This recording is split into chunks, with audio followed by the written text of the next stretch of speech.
Daily blog day 48 নম্বরের ভিডিওটা actually বাজার থেকেই শুরু হয়েছিল। আজকে দোকান থেকে চলে গেছিলাম বাইক ধোয়ানোর জন্য, কারণ আমার বাইকটা অ্যাকচুয়ালি অনেকটা নোংরা হয়ে গেছিলো। তার জন্য চলে এলাম বাইক দোকানে বাইকটা ধোয়ানোর জন্য।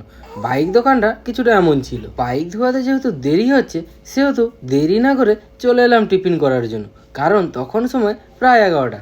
এই যে আমার মুড়ির থালাটা দেখছো, ঠিক কিছুটা এমনভাবে টিফিন করেছিলাম, আর ওখানে ডিম ভাজা চলছিল।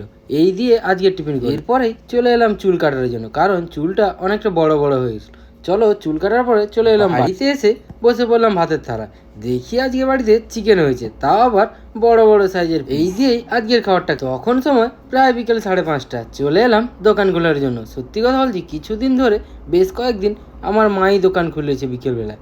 অনেকদিন পরে আমি এলাম বিকেলবেলায় দোকান খোলার জন্য। সে যাই হোক, দোকান খুলে দিয়ে বসে পড়লাম চা নিয়ে। সত্যি কথা বলতে বিকেলবেলা চা না খেলে মনেই হয় না বিকাল হয়েছে, তাই আজকে চা খাওয়া। বাড়িতে এসে দেখি ললিপপ এনেছে। আমার বাবা যেহেতু বাইরে থাকে সেহেতু বাইরে থেকে আসার সময় সাথে করে ললিপপ। সে যাই হোক, আজকের ভিডিওটা এতটাই। ভিডিও ভালো লাগলে লাইক করে পাশে থেকো। আজকের মতো বাই।